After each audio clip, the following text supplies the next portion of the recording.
What's life really like for a prisoner at Gitmo?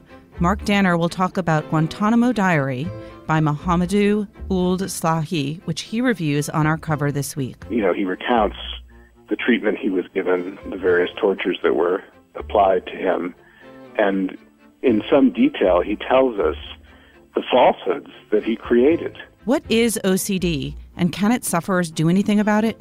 Our guest, David Adam, knows something about this personally and will join us to talk about his new book, The Man Who Couldn't Stop. Hours and hours and hours of somebody's day just constantly whirling around in this cycle of intrusive thought and then having to respond to that somehow.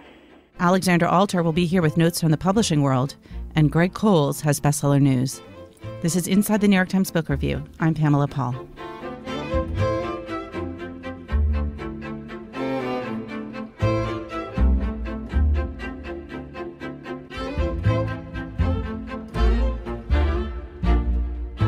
Mark Danner joins us now. He reviews on the cover this week an important and very unusual book, Guantánamo Diary by Mohamedou Ould Slahi. Mark, thanks so much for joining us. It's a pleasure to be here, Pamela. Give us a little background about this book and how it came into being. Well, this book was written in captivity by a man who was seized by forces of the United States in 2002. He was arrested in Mauritania, which is his home. He was extraordinarily rendered to Jordan for interrogation. Then he was shipped to Bagram Air Base in Afghanistan for more interrogation. And then he was flown to Guantánamo Bay Prison, where he remains to this day. So he's been imprisoned for about 13 years. And at a certain point in 2005, he was given paper and allowed to write down his memoirs, which he wrote in pencil in his fourth language, a language, English, which he picked up in Guantánamo prison itself. He wrote this document. It was immediately classified by the government. Slahi's lawyers have been fighting for more than 6 years now to get it released, and the document finally was gone over by the government agents from the CIA who blacked out and redacted various sections. So there are pages on end are simply black bars. I think there are 2,500 redactions in total in the book, but it remains, but for those redactions, the document that Mohamedou Ould Slahi wrote in the summer of 2005, describing his experience in Guantánamo and other parts of the U.S. black site system, interrogation system. It's a unique book that nothing else exists like it, I think. I mean, how did this get to publication? Was it his attorneys who contacted a publisher? Did he want this to be published? Did he know when he was writing it that it would be intended for a wider audience? Or was it something that he did, for himself while imprisoned? Those are wonderful questions, and a number of them we simply can't answer because we have no access to the author. Slahi remains imprisoned and incommunicado. So we don't know what his intentions really were. It seems to be an ambitious document. I would not be at all surprised if he had hoped, as he wrote it, that it would find a broader audience. On the other hand, he could have had no rational hope that this actually would happen, because there he was in Guantánamo, and as I say, it was immediately classified secret.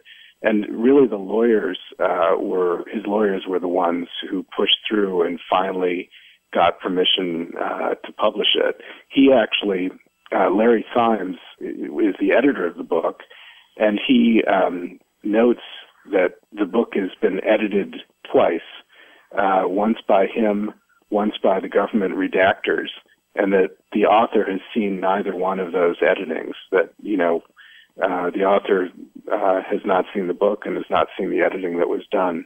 But we don't really know what his intentions are beyond the fact that he wanted to tell the truth about what happens at Guantánamo and in this system of interrogation that the United States has constructed after 9/11. I want to get to the content, obviously, of the book itself, but just one more question about this process, because it is so unusual. And the book is now on the bestseller list.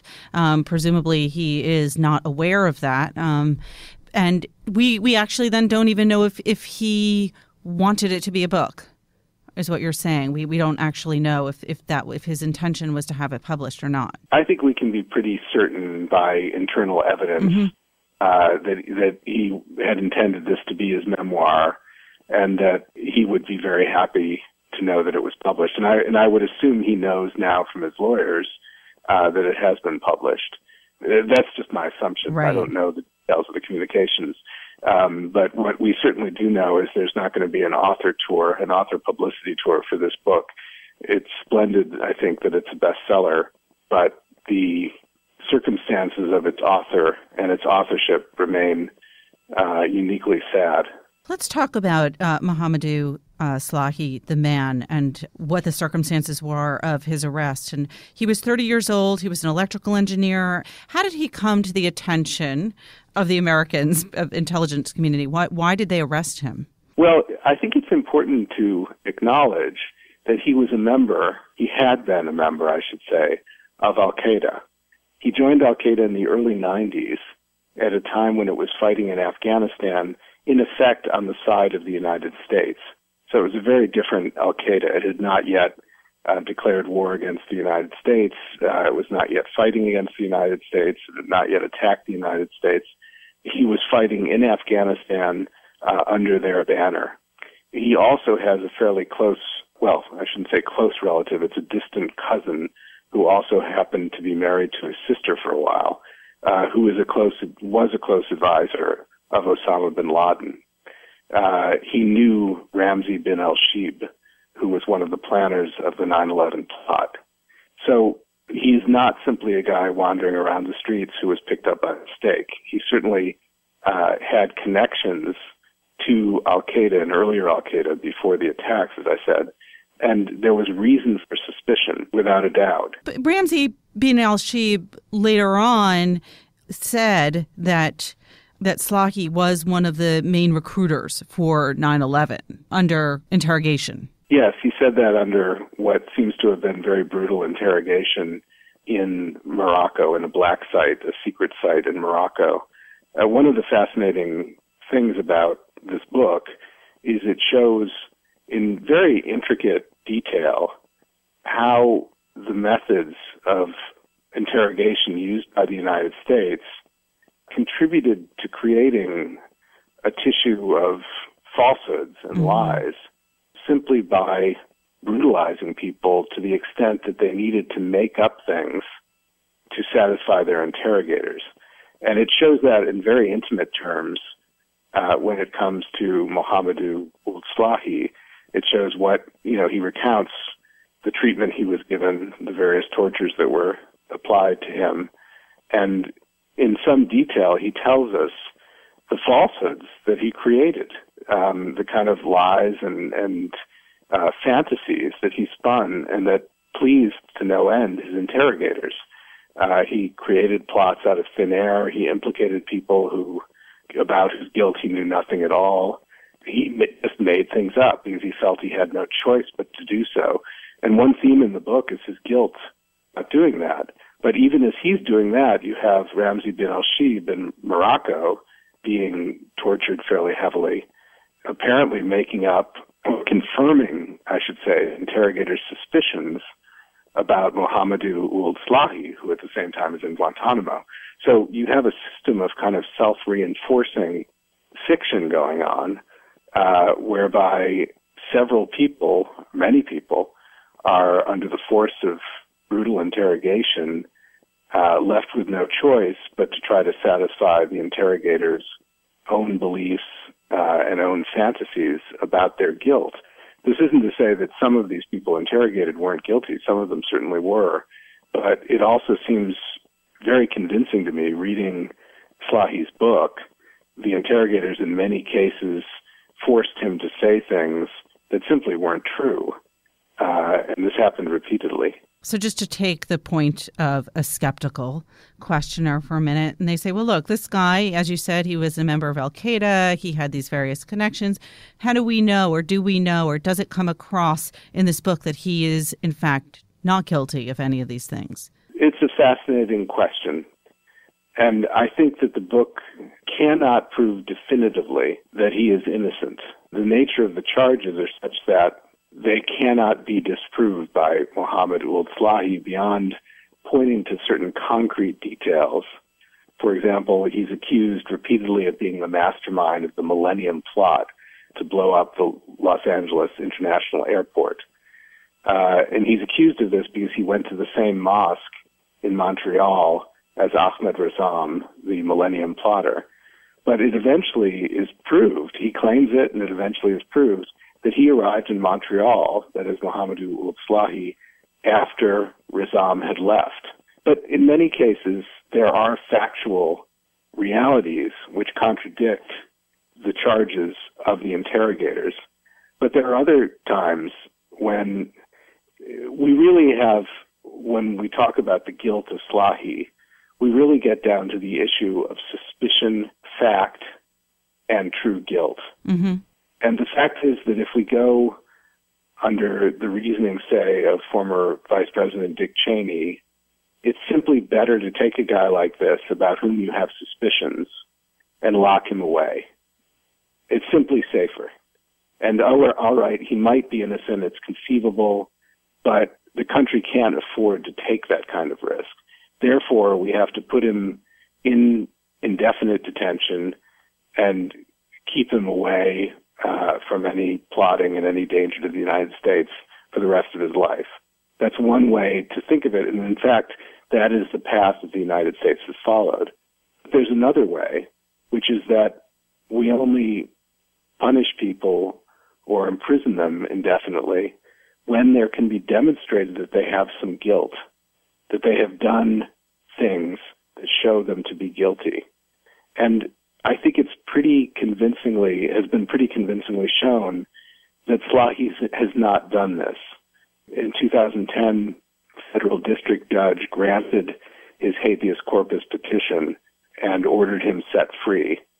That's because that judge, James Robertson, was convinced there was no provable charges in his dossier that the government had succeeded in proving. The United States government appealed this decision, and Slahi remains in jail. If your question is it possible he is guilty of doing certain things that might at one time have threatened the United States, I think the answer is it's possible. If the question is he a threat to the United States, I think the answer to that is no. In your review, you refer to the book as, I'm going to quote, a kind of dark masterpiece, a sometimes unbearable epic of pain, anguish, and bitter humor that the Dostoevsky of the House of the Dead would have recognized and embraced. What level of detail does he give about the torture that he undergoes? I think there probably is no more detailed, more convincing, and more viscerally powerful account of what the United States did to prisoners than Slahi's book. The only thing that rivals it is the Red Cross report, in which certain high-value detainees like Khalid Sheikh Mohammed and Abu Zubaydah described their own waterboarding and the other tortures that they were subjected to. But I think as a full account of the special interrogation techniques or alternative set of procedures, as President Bush called them, Slahi's account is simply unmatched. And this is because he was subjected to a great many techniques, including prolonged isolation, prolonged sleep deprivation, submersion in freezing water, beatings of various kinds, the whole list of alternative set of procedures he was subjected to, with a single exception, really, of waterboarding. He was imprisoned in a dark room, and music was played at 100 decibels or so over and over again throughout the night. He was kept up for day after day after day after day. He was threatened with death. He was rowed out into the Caribbean and threatened with drowning. He was told that his mother was going to be brought to Guantánamo and gang raped. The unending series of repugnant techniques that were applied to him, including sexual molestation by female guards, really makes for striking and sickening reading.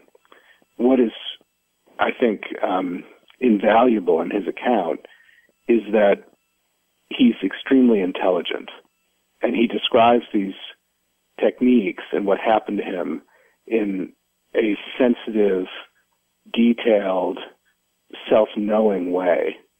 The book, oddly enough, at the same time as it's wrenching to read and heartbreaking and very moving in parts, is also rather funny. He has a light touch, and though his English is limited, it's very effective. He's obviously a very intelligent man. You mentioned his mother in the context of these threats and forms of torture. When he was arrested, of course, it was right in front of his mother, and he dedicates the book to his mother, who has subsequently died. Yes, it's very sad. One of the saddest little passages in the book, which I quote in the review, is when he's taken away from his mother and drives. He's asked to take his own car and drive to the intelligence headquarters in Mauritania. And he watches her and his sister disappear in the rearview mirror of his car. He somehow knows he won't see them again, or at least that's the implication. And in fact, she's died since, so he never did see her again. And for the longest time, she didn't know where he was. He had simply disappeared. And there's something just deeply cruel about that, it seems to me. The reader does gain an appreciation to some degree for his family, for his background. There's not a lot in there about those things, but what is there is pretty powerful. He comes across as a very fully drawn person. He's an exceptional writer, and it's interesting. The book, I compare. I think the three authors I mentioned, the two I mentioned in addition to Dostoevsky, are Beckett and Kafka. Beckett accounts for the humor in some of the book. These clerks who laugh at him when he says he's done nothing, and there are various sort of Beckett-like scenes. But Kafka looms over its pages everywhere. That requires no explanation. Yes. What do you do when you're declared guilty and you don't know your crime? This isn't quite true, of course. He knows vaguely what they think he did, but it looms over the entire book, that spirit, Kafka's spirit, I think. I just want to talk finally about what's not in the book. You mentioned that there are about 2,500 redactions. We reproduce some of these in your review, where we quote from the book. When you were reading it, do you find yourself trying to figure out what's behind there? I mean, it's so, given the level of detail that's in here, it just makes you wonder what was taken out other than names. It's fascinating, though, because they offer this remarkable view into the mentality that Slahi is describing in the rest of the book when he talks about the interrogators. I mean, you're essentially getting this view of the institution of American intelligence as seen through what they think they have to cross out of the book to keep the public from knowing.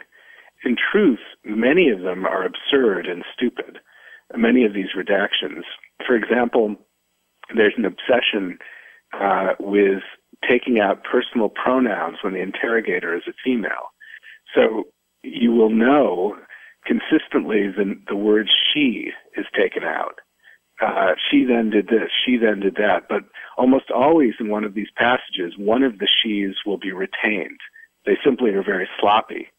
So you can tell exactly what it is. They're just taking out she. Simplistic and sloppy. Yes, simplistic and sloppy. And you think, what are they possibly gaining by taking out she? It makes no sense. You know they're female interrogators. He tells you. They also remove things like, there's a remark at one point about Nasser, about Gamal Abdel Nasser, the former and late ruler of Egypt, who, of course, has been dead 40 years. And he's mentioned twice, and one time, the first time, the name is redacted. And you think, what could they have been thinking? Why did they redact the name of Nasser? The only explanation that occurs to me is that this particular reader might not even have known who that was. So it seems utterly futile and sort of pig-headed that this has been done. It's adhering to a rule that makes no sense. The redactions seem to reflect on the insanity of the interrogation itself that's going on amid them, that's being described amid these black marks. The redactions seem to cast some kind of light on the relentlessness, the pig-headedness, the stubbornness, and the general stupidity of much of what goes on. Because one of the things that becomes clear as you get to know Slahi is that he probably was a lot smarter than most of his interrogators. And this becomes clear. It also becomes clear that they knew it. And it's an interesting dynamic in the book because he's obviously a very intelligent man. It's a fascinating book, both for what it doesn't contain and, of course, for what is actually in there. Mark, thank you so much for joining us on the podcast and for your review. It's a pleasure to talk to you. The book, again, is Guantánamo Diary by Mohamedou Ould Slahi, edited by Larry Seams, and reviewed on our cover this week by Mark Danner.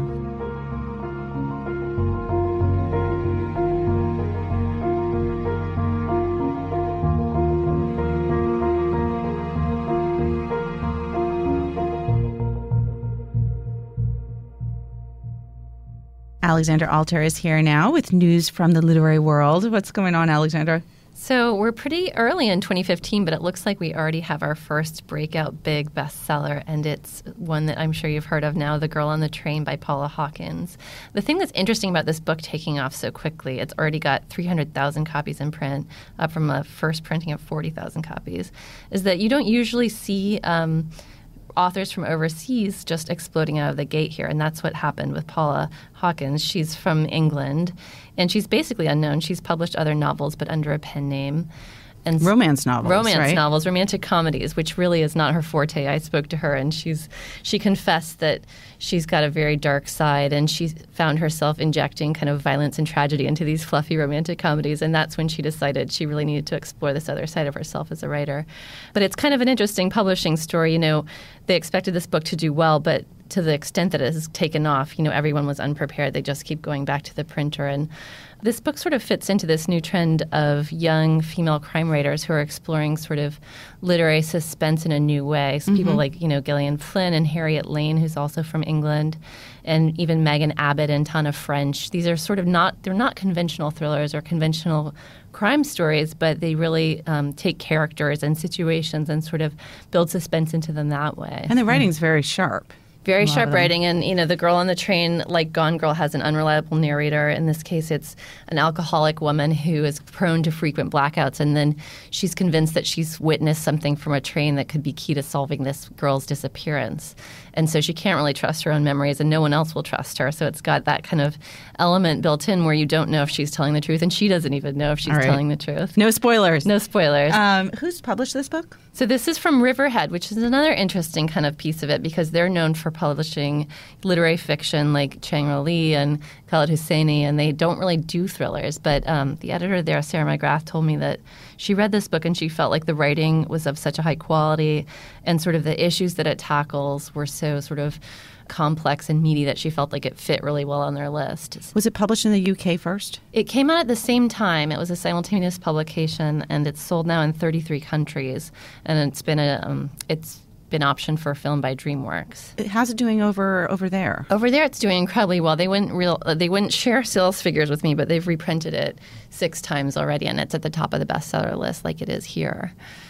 So she's really, you know, she's a little bit stunned by the whole thing. I mean, she, you know, someone who's written several novels under a pen name that never sold especially well, you know, she was particularly unprepared for this. But is she already working on another book? She's working on another book. She told me it's a little bit late already. It was supposed to be turned in by December, but she's been really swept up in all the fuss around this novel. So something tells me it won't be a romance. No, it's of a piece with The Girl on the Train. She said it's kind of suspense, but it's about sisters. And there's a sort of gothic theme to it. So it sounds kind of Bronte-esque. All right. Sounds good. Thanks, Alexandra. Thanks for having me.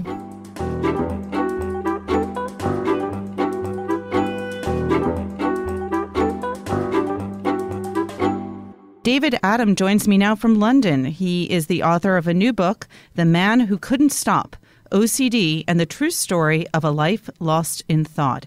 Hi, David. Hello. So you are an editor and writer at Nature magazine in London, and you have OCD and had OCD for a long time when you were working as a writer, as a science writer. When did you realize that you had OCD? Well, I realized that I had very strange thoughts and fears and anxieties around HIV when I was a student. I was 19 or 20, and I was having these, what I knew were ridiculous fears about ways that I may have caught it, extremely unlikely ways. I think I finally saw a psychiatrist a few years later, and I was, I think, formally diagnosed with OCD in the mid-90s. But I only really got proper help about 4 years ago. And the obsession with OCD and with the fear that you might have AIDS began in November of 1990. There was a very specific incident. Can you just tell that story? Sure. So this contains what I suppose they call adult themes. I met a girl, and we went back to her place. I was a student. A friend asked me the next day whether we had slept together, whether we'd had sex, and I lied that we had. He then asked me if I'd worn a condom, and I said no, and he said, oh, you could have AIDS. Now, I hadn't slept with her. I could not have caught AIDS from her, but something about that conversation stuck in my head, and a few months later, it just burst its banks and wreaked havoc, and I started to think that not only had I caught AIDS from this girl who I hadn't slept with, but I could have caught it in any manner of unlikely ways. And you started to call the National AIDS Helpline. So OCD is a thought and then a behavioural response. And most people think they are familiar with the behavioural response, which can be washing your hands or whatever. But in my case, the compulsion was to try and get reassurance that I hadn't caught HIV in these ways. So I would compulsively call this. At the time, there was a helpline that you could ring up and get information. And I would ring them, dozens of times a day, and they would always give me the same answer, which was, no, you couldn't have caught it in that way. The chances, almost zero. And I would put the phone down and then think, well, almost zero, so it's not zero. So maybe they hadn't completely understood, or maybe the circumstances had been slightly different. The fears and the anxiety would begin again, and I'd have to call them back and explain this situation again, and to be told again that there was no real risk, and this would go on and on. The staffers on the line began to recognize you. They did, yes. I used to put on fake voices and regional accents, and if they recognised your voice, they would just say, look, we just spoke to you and we gave you an answer, you need to go away and accept it. And I didn't want that. I wanted the hit of reassurance, because I thought the next time I get it, it's going to stick, it's going to last. But it doesn't. How long did this go on for? Well, I had OCD severely for, 10 or 15 years probably. And it wasn't always around the same incident. It was almost like this thing would obsess my mind until a new one came along, and then I could see the previous one was silly, but I was now convinced that the latest incident was the one I needed to be concerned about. So, yeah, it went on for a huge amount of time, and it sounds ridiculous now, because I feel a bit better now, and even I find it hard to accept that I spent so much of my life wrapped up in this. But it really does. It takes hours and hours and hours of somebody's day, just constantly whirling around in this cycle of intrusive thought and then having to respond to that somehow. Now, you mentioned the words fear and anxiety. Is obsessive-compulsive disorder an anxiety disorder? It used to be officially. When the American Psychiatric Association last year produced a new sort of set of guidelines, and it moved OCD into its own category and away from the anxiety disorders. And so it says that it's tried to group OCD with other conditions which are also characterized by obsessive thoughts or compulsive behaviors. So, for example, hoarding disorder, where people compulsively keep stuff in their house, or compulsive hair pulling or skin picking. On the ground, it doesn't make a huge amount of difference, really. Anxiety is still a large feature of OCD, but I think that their thinking is that there's something which drives the anxiety. So the anxiety almost is a response to an obsessive thought, and therefore it's the obsessive thought and the compulsive response that should be focused on. Is it not just in the origins of the drive behind the anxiety, but also in the fact that there's a very specific behavior that results that differentiates it from other anxiety disorders? What differentiates OCD is that we have what's called insight. So we know that what we are worried about is ridiculous. So you might be anxious, for example, about a job interview, but that's normal, that's natural, because you want to get the job, and the consequences if you don't get the job could be severe. Whereas the thoughts that we have, so I knew I couldn't catch HIV from scraping my hand on a piece of glass. I knew I couldn't. You know, I'm a scientist by training, and yet I couldn't shake that thought. And I knew having that thought was wrong. And so in a way you get a double whammy. You get the anxiety caused by the fear of having HIV, but you also get the anxiety of, why am I thinking this? Whereas nobody ever would doubt why they are anxious about having the job interviews, because they know it's important, and it makes sense for them to be anxious about that in a way. So you understood from a rational standpoint that your behavior was irrational, but you felt at the time sort of incapable of stopping it. Exactly that, yeah. You can't stop thoughts. All you can stop is your behavior, which is why one of the treatments for OCD is about changing that behavior. And even now, even though I say I've had treatment and I feel better, I still have obsessive thoughts about HIV. You know, I have a little nick on my thumb today, and I'm very aware of where I'm putting my hand. I can spot a Band-Aid at 100 yards, you know, someone else has got one on their hand. What I have power over is my response to that, is my behavior. So I can stop myself checking my hands constantly to make sure that I haven't transferred blood to them. Now, a traditional Freudian or psychoanalytic approach would say, okay, this has origins somewhere in childhood. Do you feel like there's validity to that? I think there's certainly validity that there are some origins in childhood, but I don't think you have to sort of subscribe to the Freudian belief. There's quite a strong case that Howard Hughes, who had very extreme OCD in his later years, may have been influenced by his mother, who had an acute fear of polio. So she would go out of her way to make sure that the young Howard Hughes didn't catch polio or didn't contract polio. And so childhood experiences are hugely formative, and they make us the kind of people we are in adult life, and psychologically they work in that way too. So definitely the kind of mindset that you have as an adult is influenced by your experience as a child, and that mindset can help drive whether you develop OCD or not. Because what's important to say is the kind of thoughts that can get stuck in OCD are really common. They're almost everybody has them, but not everybody treats them in the way that we do, that people with OCD do. And so I don't think you have to subscribe to Freud's ideas of sort of repressed sexual desires to see that childhood is very, very influential in your psychological makeup.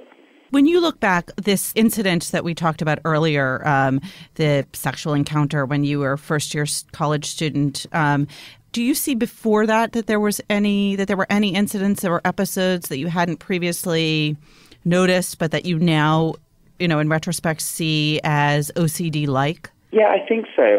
But I think there is this sort of what you could call a subclinical level of OCD.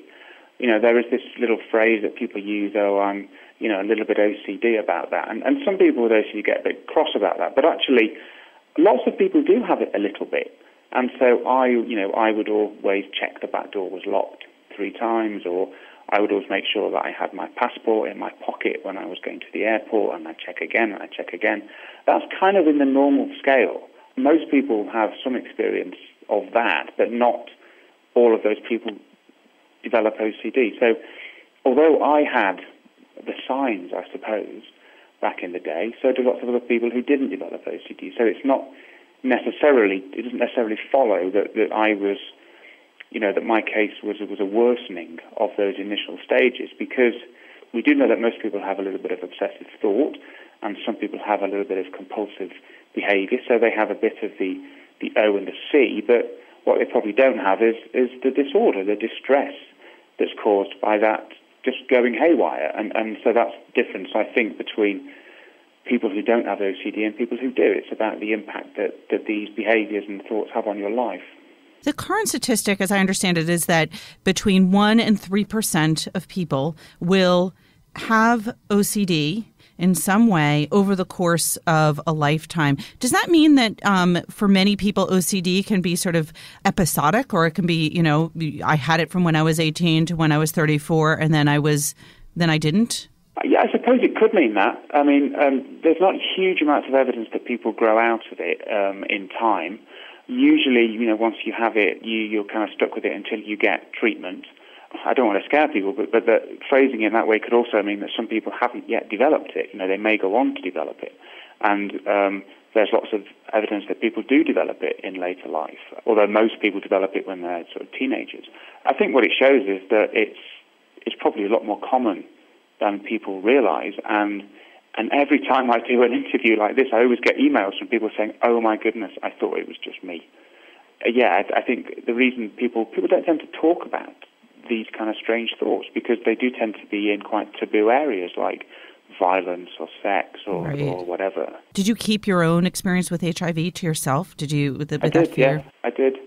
When I signed the deal to write the book, I said to the publishers, right, you can't tell anybody, you can't announce it, because I need to tell my parents, my brother first. Because there is that fear that people will judge you because you shouldn't be thinking these things. And so you don't want other people to think that about you. It seems also that current genetic research, that there may be a hereditary component to OCD. Does that mean, is it sort of like an epigenetic thing where you might have a predisposition, but it takes certain environmental factors or circumstances? It could do, yes. The honest answer is that we don't really know. We know that it does seem to run in families, so relatives of people with OCD are more likely to get it themselves. Although that doesn't necessarily mean that it's a genetic link. It could be, as I said, Howard Hughes may have been influenced by his mother's behavior rather than necessarily his mother's genes. And so when scientists, we've now got the tools to sort of probe the genetics of disease, and when people have looked at the genetics of OCD, they don't find anything that is strikingly obvious. So even if it's genetically controlled, it's not like that there is one gene which is either on or off to dictate whether you get OCD or not. Like most of these things, there is probably a genetic component and probably an environmental component, and as you suggest, there may even be an environmental influence on the genetic component. Certainly, we do know that it does seem to be either dormant in people before it develops, or that it comes on from a standing start. So now that 1% to 3% of our listeners are convinced that they either have OCD or are going to develop it, or maybe 99% of our listeners, what does treatment mean? So over here in the UK, and I think it's the same in the US, we tend to get a combination of antidepressants, so stuff like Prozac. We're not depressed, but it just seems to help, although they're not sure why. And then in tandem with that, you tend to get what's called cognitive behavioral therapy, which is a bit about, so the cognitive bit is sort of learning about thoughts and the way that you process them and realizing that that's what matters rather than having the thoughts at all. And then the behavioral side of it is actually, it's basically giving you the tools to not perform the compulsions. And in the old days, they would actually physically restrain people during this, so someone with OCD about germs, for example, might be told to run their hands through the trash, and then their hands would be tied so they couldn't wash them. And the idea is that you provoke the anxiety, and then you stop the person with OCD performing the compulsion, which is something that we do to make ourselves feel better and to reduce that anxiety. So the anxiety stays high, and in time, the theory goes, it just has to go down by itself, because you cannot remain on high alert indefinitely. And so the theory is that once you feel it go down by itself, you have more confidence that it will go down by itself in the future.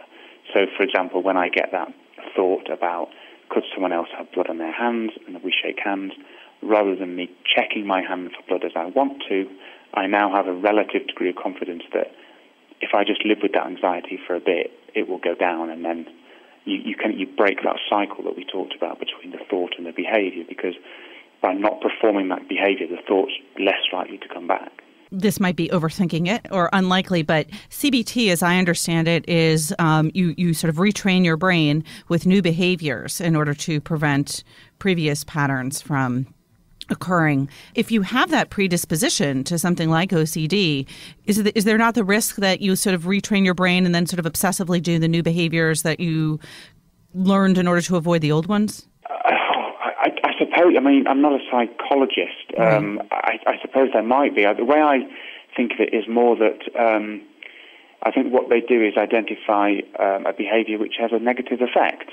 And so taking that away doesn't necessarily introduce a rival negative effect.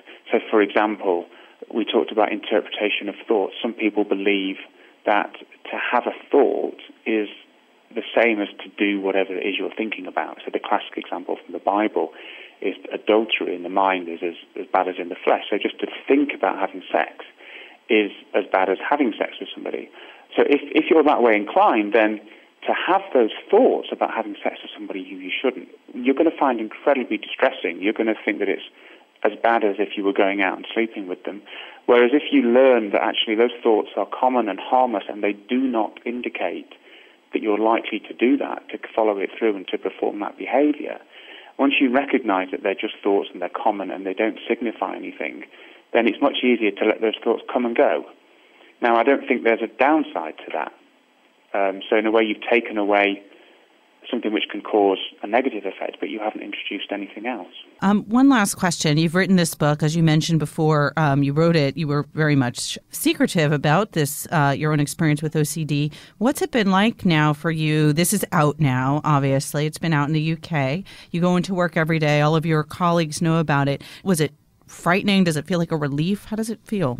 It felt frightening to start with when I first agreed to do it, but then once I told the first 2 or 3 people, it got easier, and it's now at the point where I talk about it as hopefully I've come across as comfortably without even feeling any kind of anxiety about it. I think there are 2 sort of things. One is that part of the distress of OCD is that you keep it secret, just because you just do because of the nature of the condition, and you can hide it. You know, you can't hide something like schizophrenia. And so I always felt like I was living a sort of a false life in a way, you know. I was always having a rival conversation in my head, thinking that if I didn't have OCD, I'd be doing this differently and doing that differently, and if only they knew. Whereas now everyone knows, and so I don't feel that duplicity anymore. And also, it's just nothing bad has happened since I've been talking about it. Nothing bad. You know, it's got to the point where my friends joke about it now. So that's, I think, shows that they just accept it. It's just part of who I am. Yeah, I honestly have not experienced a single thing that would make me regret being open about it. Well, you can stop worrying about it then. The book, again, is The Man Who Couldn't Stop, OCD, and the True Story of a Life Lost in Thought by David Adam. David, thanks so much.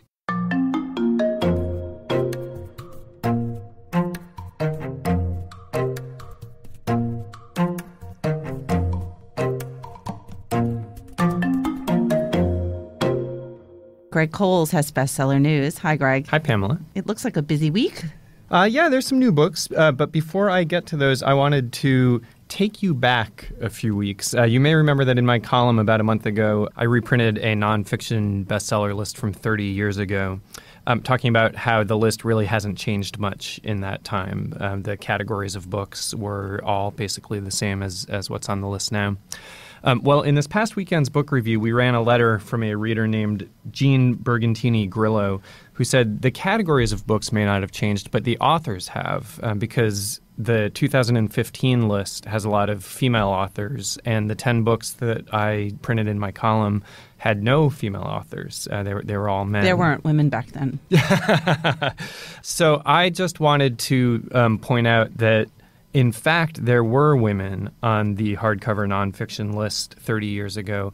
I just didn't have room in the column to print the entire list, and there were no women in the top 10. So who are the missing women? The missing women, at number 13 on the January 13th, 1985 hardcover nonfiction list, was the historian Antonia Fraser with a book called The Weaker Vessel. about women, in fact, in 17th century England. So it was a kind of a feminist history. And at number 15, one of the great writers of the 20th century, Eudora Welty, had her memoir, One Writer's Beginnings, which at that time had been on the list for 42 weeks. So not just women, but estimable women. The record has been corrected. What's new this week? Looking at the 2015 list, we've got 2 new books on the fiction list. Both continue series. At number 5, Karen Marie Moning continues her paranormal romance Fever World series with a book called Burned. And then at number 4, Sarah Addison Allen. I say it continues the series. She has a novel called First Frost, new at number 4, that's kind of a follow-up to her 2007 novel Garden Spells about the Waverly Sisters of Bascom, North Carolina. So this is number 2 in a possible new series. Well, it's a bit apples to oranges, but at least on the fiction side this week in 2015, 9 of the 16 books here are by women. So there's been a little bit of progress. Yeah.